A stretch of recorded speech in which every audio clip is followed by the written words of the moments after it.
welcome to another episode of Adventures in Messaging. I'm Emma Stratton, and today I'm super psyched to be joined by Peep Laja, founder of Wynter. Hey, Pep. Hey, thank you for having me. Yeah, it's awesome to have you because you're such a distinct voice on messaging and positioning and strategy. And of course, you have a really unique vantage point by running a company that does messaging testing. So let's dive into one of the meatiest, toughest pieces of messaging that B2B companies are up against, and that is differentiation. How do you not sound like everybody else in the market? You gotta decide that you don't want to sound like everybody else.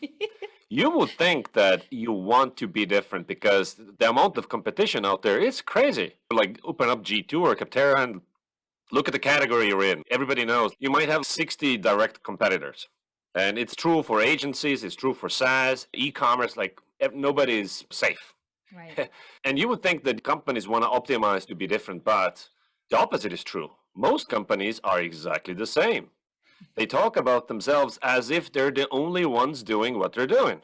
I don't get it. So you got to realize the problem. There are three ways how companies can grow. And you win on innovation, you're objectively better. Very few are objectively better. And then you can either outmarket competition, so excess share of voice, you outspend. Like Monday.com is spending more on ads than their revenue. It's crazy. Wow. And the third, most accessible way to grow is to take a fundamentally differentiated position in the market, especially differentiate against category leaders. Of course, if you're a category leader, you don't have a differentiation problem. Everybody else needs to differentiate from you.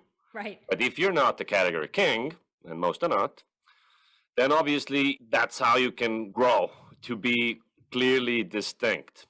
And this is not a messaging problem. Messaging needs to deal with it, but it's a strategic problem. Really starts with the CEO. Absolutely. So, I mean, what do you do? What's a marketer to do when it comes to differentiating in your messaging? Okay, say there is something different about the company. Maybe it's not a huge thing, but there is a difference. How do you go about communicating that, writing messaging that's differentiated and being really purposeful about it? Yeah. Starting with if it's not too differentiated, the company, the product, that is a big problem that needs to be solved first. And I understand that you might not be actually different from others, and which is probably true. Most companies are actually not different, they're the same. So that needs to be a strategic priority to become different. Right. So that needs you need to work with the CEO and the other people in the leadership team to get there. Craft the vision of what a differentiated company or product looks like. Of course, product-based differentiation is very hard. You need to bring innovation, otherwise it's impossible. But so if you're a marketer, it's out of your hands. You contribute, but you don't control it. Right. So easiest way where to start is to zoom in on a particular segment of the market. So who are we for? It's not everybody. We all know that. And it's very hard to say no to money. Again, this is a strategic problem because you probably, as a marketer, you can't write copy that, hey, we are for this type of people in these type of industries looking to make this kind of progress. Probably you're going to get vetoed by the CEO. So again, this starts from internal alignment on who we're for. Really, like to win as a company, you need to be actually better. And in order to be actually better, it's hard to be better in broad strokes, but you can be truly better for a particular slice of customers, a certain type of customers, customer segment. So let's take email marketing. Right. Email marketing, extremely competitive, more than 300 tools, I think 380 tools, or maybe even over 400, I forget, like in G2, ridiculous amount. And so there's Klaviyo that is now valued at $4 billion. Email marketing for e-commerce. When they started, that was niche enough. Today, you can't do that. It's so taken. Klaviyo is the king of the category. You need to be email marketing for deodorant companies. I don't know what the market size there is and if there's enough business there, but zoom in on a segment of the market. Or look at Convertkit. Right. Convertkit, which is bootstrapped, has been around 10 years or so. Yeah. And growing very nicely, almost $30 million company now. And they're going after, well, I guess they call it creators, which is like writers and bands and musicians and artists. And they actually have crappy features compared to Active Campaign or one of those leaders in terms of features. very limited feature set, but they're building a 10x use case for this particular slice of the market. And so as a marketer, I would drive that agenda. It's like, who are we for? And start there. And then that group of, this comes back to positioning. What is a value that we offer to a well-defined group of people that cares a lot about something? So then you start with, so this group of people that we're trying to appeal to, what do they care a lot about? So you have, of course, you have table stakes stuff. If I'm email marketing, I need to be able to send newsletters and track open rates, the basic stuff. But that's not why they choose you. Differentiation is really answering the question, why choose you over these other guys? So of course you need to bring table stakes, but then you need to add that distinct flavor on top. So I would lead with that. Understand what is that one big value where you have 10x advantage over everybody else. What that would tilt it in your favor. And then you can trickle in all the table stakes stuff too, but don't lead with it. It's such a big problem in SaaS. Where companies lead with table stakes features. It's insanity. Yeah, and they rip off each other's table stakes headlines and copy them and perpetuate them. Exactly. Or they go the other direction. They're overly vague. Or the, what was WeWork? Elevating the humanity, consciousness of the humanity, some bullshit. You can veer into this vague bullshit territory, which is a really big problem, especially in B2B SaaS. Because you're compensating your lack of copywriting skills by using big words, fancy words, buzzwords and jargon. And some jargon is okay because you can be technical if your buyers are category connoisseurs. But using empty, meaningless jargon, no. Yeah, I hate empty, meaningless jargon too. So we're kind of talking about it now, but at Wynter, obviously, you look at a lot of messaging, you look at a lot of copy, you're looking at a lot of landing pages, value propositions, all that. What are the biggest mistakes companies, B2B tech companies, SaaS companies are making? I mean, we know there's a lot of vague bullshit for sure, a lot of table stakes. What are some other common things that you're seeing out there? Yeah, I would say that broadly, you want to analyze your copy or messaging and look for two things. What in your messaging gets people excited where they're leaning in like, oh yes, tell me more. Wow, that sounds interesting. And what about it is boring? What about, like, I don't want to read it, skip over this, yada, yada.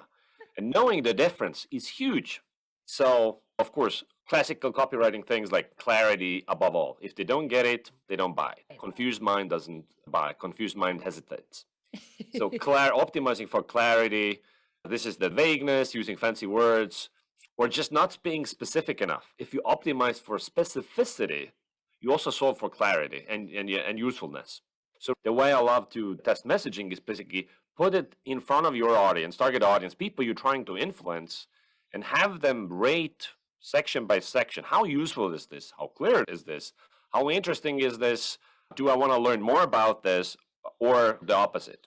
And so a big problem I see is that companies don't lead with their best foot forward. This is the above the fold stuff. Everybody sees that. And the further down the page something is, the less visibility it has. Everybody knows this. We have heat maps. We can measure this. Yep. There's a design things you can do to make people read more stuff.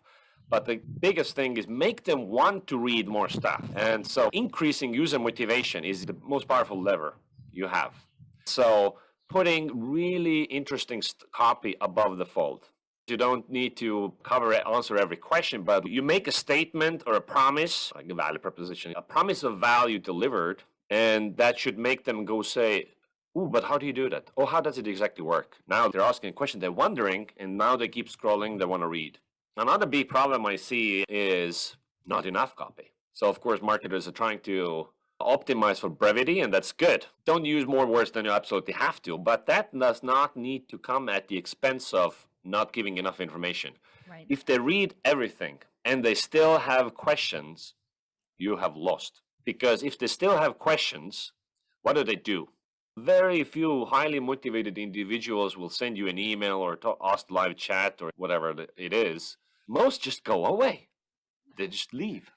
And you wouldn't even know because that does not show up in your support data or live chat data. It's like 98% will not file a support ticket or request a live chat. When assessing your messaging is that after they read everything, what is still unclear? You need to check for that in your message testing. And then you need to address those questions. Again, it doesn't need to be all on the same page. It's fine if there's sub pages, because we also don't want to go in the what I call the click funnel route. If you've seen those click funnels pages that are 7 miles long, also that's the opposite extreme. I mean, I am not afraid to use a lot of copy. If you've seen my size, Wynter is pretty copy heavy, and then my other company, CXL, is very copy heavy. So like the broad strokes, the more complicated and expensive the product, the more copy you need. Right. It's a considered purchase. If it's like $10, of course, it's a no-brainer, impulse purchase, whatever, or if it's free. But if something is like $500, you're, I wonder. You start thinking about it. So answering every question in there and knowing what's boring and knowing what's interesting. So let me tell you, I was doing message testing for Wynter, and I had this section 3 blocks below the fold, pretty down my page. And that block was rated as highly useful, highly interesting. And when I checked with what about that content resonated with people, basically what I learned was that they loved it. It was hitting home. It was just talking about the things that they really cared about and so on. So after receiving that insight, I basically elevated that block in my information hierarchy. Right. So because you have some order to the content blocks on your website, they should be ordered based on how interesting and useful it is. Because often it's very random. Think about it. Open up any homepage and look at the order of the content blocks. Why is it in that order? Who came up with it? It's usually designed the template. Yep. And now we're filling in the blanks. That's how it is. Or whoever wrote the copy just decided, oh, maybe that could be fine. And it was just a random idea and not very much thought was put into it. And then if you rate section by section, then how useful or interesting something is, that should determine the order. More boring stuff down, more interesting stuff higher up. And the more boring stuff, I mean, it might serve a purpose. Of course, if it's not useful and not interesting, maybe you should cut it, depending what it is. Sometimes you just need to give boring technical information, so it serves a purpose. But yeah, you have to know how valuable is each content block. If you don't know this, how can you improve your messaging? Because really, what is the purpose of messaging? The purpose of messaging is to typically convert somebody to do something, take action, right? Sign up, buy, whatever it may be. And so in order for us to optimize the messaging and get more people to sign up and do whatever we want them to do, we need to know what's working and what's not working. It is very difficult to diagnose ineffective messaging. And you've probably seen that Unbound study on the conversion factor, which on-page factors determine the most influential contributors to the conversion rate. Right. And it's 28% is copy, followed by design at 14%. So copy is 2 times more influential than design. So better copy converts better, more people. In order for us to improve the copy, we need to know what needs improvement. And most companies, how they do it is that they just have opinions and stuff. You know, like, I'm not sure about this. And then they argue. And imagine that we wouldn't have web analytics and we wouldn't do user research and all of it, and we wouldn't see if our ads are working, if anybody's clicking, and it would be insanity. Imagine we would just share opinion. I think this ad is working, even though we have no data. This is how companies are optimizing copy. They just talk about it, but they have no data on it. It's insane to me. Yeah, I know that's your mission at Wynter, and it's a damn good one because I've written messaging and copy for years. I know all the people watching this as well have been in that situation, subjectivity hell. Someone's like, I don't like that word. What about this? And then almost people's own internal creative aspirations for sure come out. Yeah, absolutely. And so what happened to me was I wrote a headline for Wynter that I loved. I thought it was clever. I thought it had some magical appeal. I was really into it. But that was my first foot forward. I lead with the headlines, the first thing they see. But then when I was doing message testing for it, it turned out that right off the bat, I was turning people off. So what I was saying was make them want it. So referring that make your customers want whatever you're selling. And maybe some sexual undertones there too. You know? And people thought it is too sexual.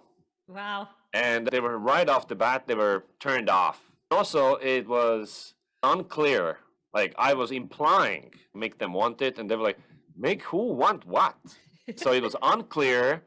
The portion of the population was turned off by it. So I had to replace it, even though I personally liked it.